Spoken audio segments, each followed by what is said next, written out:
ചോദിക്കി മധുരമില്ലാത്ത പായസം പോലെ. ഞങ്ങൾ ഈ കിതച്ച് പോയിക്കൊണ്ടിരിക്കുന്നതാണ് വെയിൽസിലെ ഗ്രേറ്റ് ഓം ട്രാംവേ. ലെഫ്റ്റിക്ക് നോക്കൂ, റൈറ്റിക്ക് നോക്കൂ, നേരെ നോക്കൂ, കൊരങ്ങത്തി. നമ്മുടെ നാട്ടിൽ ഇടുക്കിയിലും വയനാട്ടിലൊക്കെ എന്തുകൊണ്ടാ ട്രെയിൻ വരാത്തതെന്ന് എനിക്കറിയില്ല. പക്ഷെ ഈ ട്രെയിൻ പോയിക്കൊണ്ടിരിക്കുന്നത് ഒരു മലയുടെ മേലേക്കാ. ആ വ്യൂ നോക്കിയേ. നീ എവിടെന്നാണ് വന്ന മരഭൂതമേ?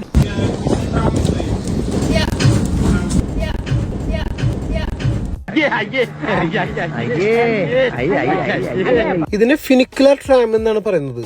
കാര്യം ഭയങ്കര സിമ്പിൾ ആണ്. രണ്ട് ട്രെയിനും ഒരു സ്ട്രിങ് വഴി കണക്റ്റഡ് ആണ്. ഒരു ട്രെയിൻ മേലോട്ട് പോകുമ്പോൾ മറ്റേ ട്രെയിൻ താഴോട്ട് പോകും. അങ്ങനെ ഫിസിക്സിൽ പറഞ്ഞ counter balance system using gravity. Gravity കണ്ടുപിടിച്ചില്ലായിരുന്നെങ്കിലോ? പറഞ്ഞു വരുമ്പോ രണ്ട് ഡ്രൈവർമാർ ഒരേപോലെ ചിന്തിച്ചാലേ ഒരു വണ്ടി മേലോട്ടും ഒരു വണ്ടി താഴോട്ടും പോകുള്ളൂ. റിട്ടേൺ അടക്കം 10 പൗണ്ട് ആയിരുന്നു. പക്ഷെ വ്യൂ പൊളി.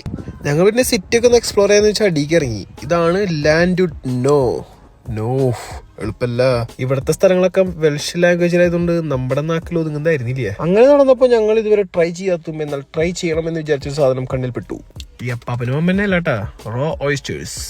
ആദ്യമായിട്ട് കഴിക്കണേന്ന് പറഞ്ഞപ്പോൾ അവർ സജസ്റ്റ് ചെയ്തത് റോ ഓയിസ്റ്റർ വിത്ത് ലൈം. ഇനിയാണ് most important thing, how to eat it.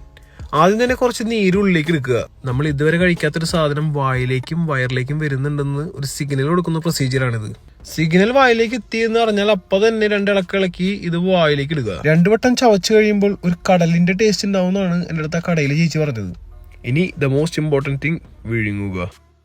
ഈ വീഡിയോയിൽ ഞാൻ വളരെ നല്ല രീതിയിൽ ആസ്വദിച്ച് കഴിക്കുന്നുണ്ടെങ്കിലും എനിക്കൊന്ന് സത്യം പറഞ്ഞാൽ ഇത് ഇഷ്ടപ്പെട്ടിട്ടുണ്ടായിരുന്നില്ല. ഞാൻ ഇഷ്ടപ്പെട്ടു എന്ന് പറഞ്ഞുകൊണ്ട് മാത്രം ട്രൈ ചെയ്യുന്നതാണ് ആള്, അല്ലെങ്കിൽ ചെയ്യില്ല. ആൾക്കും ഇത് ഇഷ്ടപ്പെട്ടിട്ടൊന്നുമില്ല. പക്ഷെ ഇഷ്ടപ്പെട്ടിട്ടില്ല എന്ന് പറഞ്ഞു കഴിഞ്ഞിട്ടുണ്ടെങ്കിൽ എന്റെ ചതിക്കുഴിയിൽ വീണ്ടും ഒന്ന് സമ്മതിക്കേണ്ടി വരുമല്ലോ. കല്യാണം കഴിഞ്ഞവർക്ക് മനസ്സിലാവും. Successfully completed 2 years of marriage. ഞങ്ങൾക്ക് പറ്റിയ ചതി പരസ്പരം സമ്മതിച്ചില്ലെങ്കിലും പരസ്പര ധാരണയോടെ തന്നെ വായിലെ ചവർക്ക് മാറാൻ ഈ ഷെയ്ക്ക് കടയിൽ കയറി. അങ്ങനെ ഈ ഷെയ്ക്ക് കഴിച്ചുകൊണ്ട് ഡേ 2 ഞങ്ങൾ വൈൻഡ് അപ്പ് ചെയ്തിരിക്കുകയാണ്. നിങ്ങൾക്ക് ഇഷ്ടപ്പെട്ടാലും ഇഷ്ടപ്പെട്ടില്ലെങ്കിലും ഡേ 3 വളരെ പെട്ടെന്ന് വരും.